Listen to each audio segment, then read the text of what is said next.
북핵 문제, 여러분은 누가 풀어야 한다고 보십니까? 미국일까요? 아니면 중국일까요? 이런 얘기를 하실 분도 계실지 모르겠습니다만 사실 따지고 보면 북핵 문제야말로 우리 문제죠. 제일 급한 사람들은 우리입니다. 긴장이 고조되면 그 영향을 가장 크게 받을 곳이 바로 우리 한국이기 때문인데요. 미국도 중국도 적극적으로 북핵 문제에 나서지 않을 거다. 결국은 우리가 문제를 푸는 게 답이다라고 주장하는 분이 있습니다. 미국 스탠퍼드대 아시아태평양연구소의 소장이세요. 신기욱 교수라는 분인데요. 마침 슈퍼피셜 코리아란 책을 펴내면서 지금 잠깐 한국을 방문 중입니다. 신기욱 교수 오늘 직접 만나보죠. 신기욱 교수님 안녕하세요. 예, 안녕하세요. 미국에는 몇 년이나 사셨어요?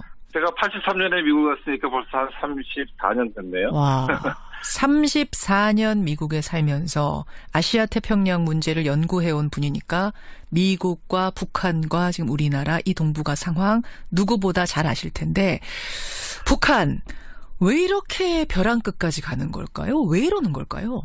글쎄요, 제가 볼 때는 그렇게 사실 놀라운 일은 아니라고 생각합니다. 왜냐하면 지금 뭐 북한은 국제적으로 고립됐고요, 그렇죠? 그 다음에 독재 국가에다가 가난한 나라고 뭐 자기네 생존 전략은 이것밖에 없다 그렇게 생각을 하는 거죠. 그래요. 그러니까 핵 보유국이라는 걸 인정받아서 국제사회에서 결국은 지금 여러 가지 제재들도 풀어달라 요청을 해야 되고 또 우리의 체제도 안정해달라 요청해야 되고 이 결국은 믿을 게 그거 하나밖에 없다, 핵밖에 없다 이렇게 본다는 말씀이세요. 예, 그렇죠. 그러니까 지금 강대강으로 가는데 지금 뭐 논의되는 게 전부 다 이제 뭐 제재 압박 이런 논의가 되는데 제가 볼 때는 이제 북한이 자신의 목적을 달성할 때 이렇게 많이 안 남았다고 저는 보거든요.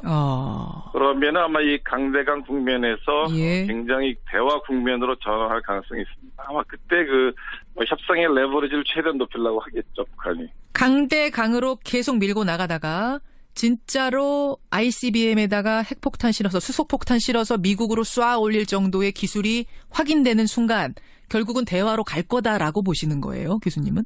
예, 저는 그렇게 봅니다. 결국은 아마 6개월, 1년 정도 되다가 극적으로 국면 전환되지 않을까. 저는 그렇게 보고 있습니다. 이제 미국을 누구보다 잘 아시는 분이니까 제가 질문 드립니다만 미국의 트럼프 대통령 예측 불가능하다, 돌출적이다 이런 평가 나오는데 이런 식으로 북한이 계속 밀어붙이면 그러니까 이런 국제사회가 경고하는데도 무시하고 뭐 7차 핵실험, 8차 핵실험 핵무기 완성될 때까지 계속 도발 계속하면 그 와중에 진짜로 대북 공격 버튼 눌러버릴 수도 있는 거 아닌가요?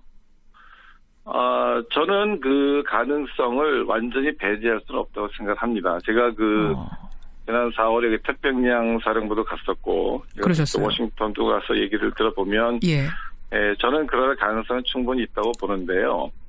지금 말씀하신 대로 이제 트럼프의 성향으로 볼 때는 이제 그런 우려가 사실은 있는데 그 주위에 보면은 이제 아주 베테랑 장군들이 있습니다. 그러니까 국방부 장관이 이제 매티스라든가 또 안보부 장관인 뭐 맥메스터라든가 이제 비서실장으로 존 켈리 이런 분들이 다 군인 출신이시거든요. 그 전문가죠. 그분들이 굉장히 전쟁의 결과에 대해서 잘 알기 때문에 그렇게 섣부르게 행동으로 가지는 않을 거다 그렇게 생각하고 있는 거죠. 전쟁의 결과라 하면 어떤 걸 예상하고 있는 걸까요?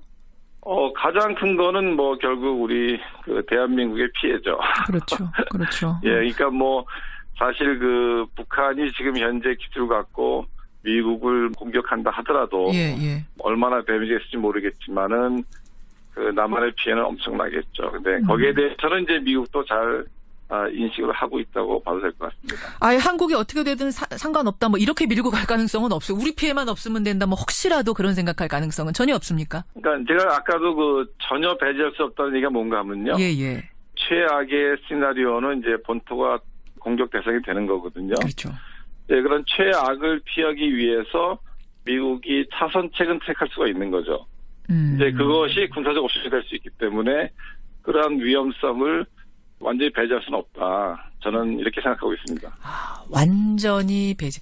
아까 말씀을 들으면서 안심이 됐다가 또 안 됐다가 막 왔다 갔다 합니다. 우리 국민들로서는 상당히 위험한 순간이죠. 사실은 굉장히 관리를 잘해야 되는 순간이라고 생각합니다. 굉장히 위험한 순간인 것만은 사실이라는 말씀. 그다음에 이제 한 가지 좀 말씀드리고 싶은 거는 이제 제가 지금 이제 레드 라인 갖고 지금 이제 좀 말이 있는데요. 위험한 상황, 그러니까 어떤 최후의 상황을 선을 넘어섰느냐 안 넘어섰느냐 북한이 이게 이제 레드 라인입니다. 근데 그거는 저는 큰 의미가 없다고 생각하는 게 뭔가 하면은 예.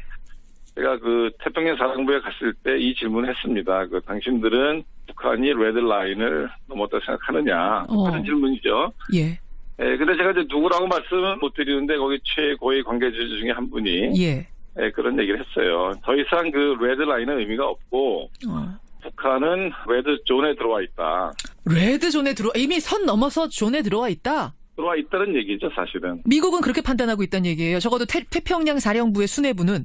네, 저는 그렇게 느꼈고요. 그 얘기는 뭔가 하면은 이미 북한의 위협은 이미 크게 돼 있는 거죠. 저희가 사실은 어떻게 보면은 레드라인 얘기하는 건 뭔가 하면은 좀 요선은 넘지 말아달라는 약간의 그렇죠. 그 우리의 희망적인 생각이 있는 건데. 예. 저는 김정은이 뭐 그거 상관 안 하고. 예. 어차피 밀어붙인다고 생각합니다. 그래서 우리가 뭐 지금 북한이 레드라인을 넘었냐 안 넘었냐로 논쟁하는 거는 의미가 없고요.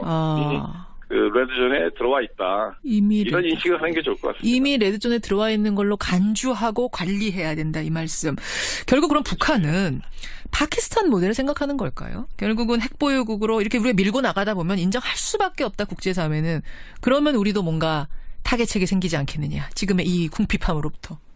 그렇죠. 제가 볼 때는 아마 그거는 이미 굳힌 것 같고요. 마음을. 아마 최대한 속도를 높여가지고 핵 국가로 굳히게 들어가지 않겠느냐.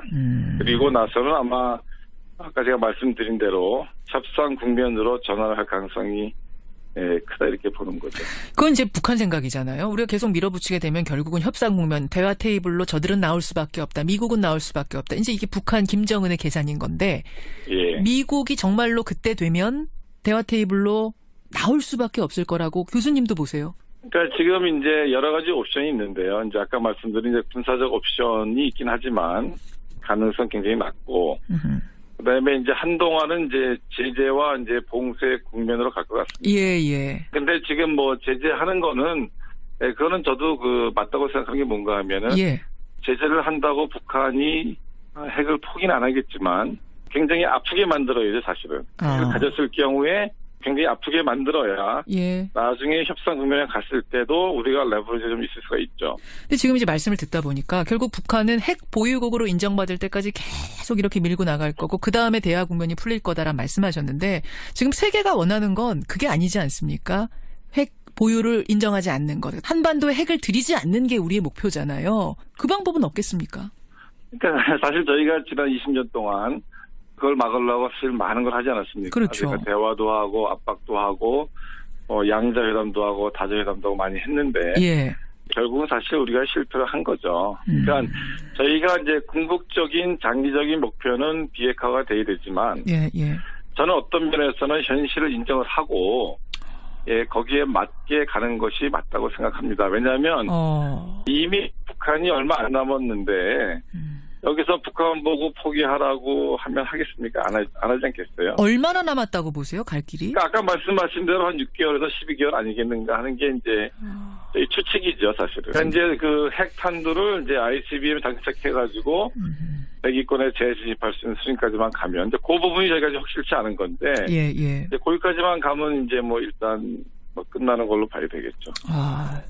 결국은 핵 보유국으로 인정하고 오히려 관리하는 단계로 지금 가야 되지 않겠는가라는 말씀을 미국 스탠퍼드대 아시아태평양연구소 신기욱 소장이 하고 계시는 겁니다. 그다음에 우리가 굉장히 좀 부지런하게 다닐 필요가 있는데 지금은 좀 우리가 너무 그냥 그 대응하고 관리하는 수준밖에 없는 게 제 개인적으로는 조금 안타까움이 있습니다. 부지런히 다녀야 된다는 게 무슨 말씀이세요? 어떻게 부지런히요? 대북 특사도 만들고 고위급으로 해서 그렇죠? 중국도 좀 가고 미국도 가고 또 북한하고 제가 이제 대화하자는 것이 뭐 허용하고 유화체가 하자는 것이 아니고 그 커뮤니케이션 채널을 만들어야 되거든요, 우리가. 근데 북한이 지금 대화 채널을 거부하는 거 아니에요? 우리는 특사 보내고 뭐 전부터 특사 보내고 싶어 했는데 우리랑은 대화 안 하겠다, 미국하고만 하겠다 이게 작전 아닙니까? 우리가 노력을 해야죠. 그러니까 지금 미국도 그 뉴욕 채널이 있었는데 지금 아마 거의 작동이 잘 안 되는 것 같고 지금 한국은 아마 제가 뭐 정확히는 모르겠지만은 지금 거의 그 북한하고 채널이 없다고 이제 볼 수 있을 것 같은데요. 예. 북한이 이제 핵을 갖고 뭐 협상하자 이렇게 나왔을 때 우리가 어떻게 할 건지 저는 그런 생각도 같이 하면서 지금 제재도 해야 된다 생각합니다. 그 말씀이신 거군요. 이제는 현실적인 고민을 해야지 북한의 비핵화를 위해서 해야 된다. 뭐 이런 식의 좀 레토리컬한 거는 좀 이제 그만하고 좀 현실을 좀 직시를 하고 인정할 거 인정을 하고 현실적으로 나가는 것이 결국은 맞는 방향이 아닐까 생각이 됩니다. 예, 여기까지 신기옥 교수의 조언 입장 확인을 해봤습니다. 신 교수님 오늘 귀한 시간 감사드리고요. 예, 미국의 분위기 가끔 이렇게 전화로 미국에서 전해주시기를 부탁드리겠습니다. 예, 감사합니다. 예, 고맙습니다. 예. 미국 스탠퍼드대 아시아태평양 연구소 소장이세요. 신기옥 교수였습니다. 북핵 문제, 여러분은 누가 풀어야 한다고 보십니까? 미국일까요? 아니면 중국일까요? 이런 얘기를 하실 분도 계실지 모르겠습니다만 사실 따지고 보면 북핵 문제야말로 우리 문제죠. 제일 급한 사람들은 우리입니다. 긴장이 고조되면 그 영향을 가장 크게 받을 곳이 바로 우리 한국이기 때문인데요. 미국도 중국도 적극적으로 북핵 문제에 나서지 않을 거다. 결국은 우리가 문제를 푸는 게 답이다라고 주장하는 분이 있습니다. 미국 스탠퍼드대 아시아태평양연구소의 소장이세요. 신기옥 교수라는 분인데요. 마침 슈퍼피셜 코리아란 책을 펴내면서 지금 잠깐 한국을 방문 중입니다. 신기옥 교수 오늘 직접 만나보죠. 신기옥 교수님 안녕하세요. 예, 안녕하세요. 미국에는 몇 년이나 사셨어요? 제가 지금 강대강으로 가는데 지금 뭐 논의되는 게 전부 다 이제 뭐 제재 압박 이런 논의가 되는데 제가 볼 때는 이제 북한이 자신의 목적을 달성할 때 이렇게 많이 안 남았다고 저는 보거든요.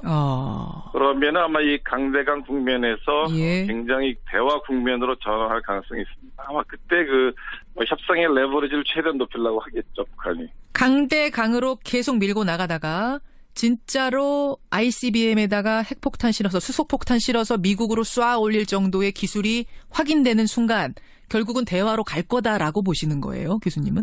예, 저는 그렇게 봅니다. 결국은 아마 6개월, 1년 정도 되다가 극적으로 국면 전환되지 않을까. 저는 그렇게 보고 있습니다. 이제 미국을 누구보다 잘 아시는 분이니까 제가 질문 드립니다만 미국의 트럼프 대통령 예측 불가능하다, 돌출적이다 이런 평가 나오는데 이런 식으로 북한이 계속 밀어붙이면 그러니까 이런 국제사회가 경고하는데도 무시하고 뭐 7차 핵실험, 8차 핵실험, 핵무기 완성될 때까지 계속 도발, 계속하면 그 와중에 진짜로 대북 공격 버튼 눌러버릴 수도 있는 거 아닌가요?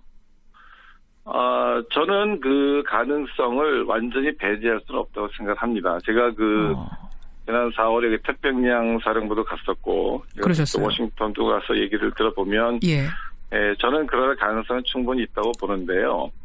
지금 말씀하신 대로 이제 트럼프의 성향으로 볼 때는 이제 그런 우려가 사실은 있는데, 그 주위에 보면은 이제 아주 베테랑 장군들이 있습니다. 그러니까 국방부 장관이 이제 매티스라든가, 또 안보부 장관인 뭐 맥메스터라든가, 이제 비서실장으로 존 켈리 이런 분들이 다 군인 출신이시거든요. 그 전문가죠. 그분들이 굉장히 전쟁의 결과에 대해서 잘 알기 때문에 그렇게 섣부르게 행동으로 가지는 않을 거다 그렇게 생각하고 있는. 전쟁의 결과라 하면 어떤 걸 예상하고 있는 걸까요?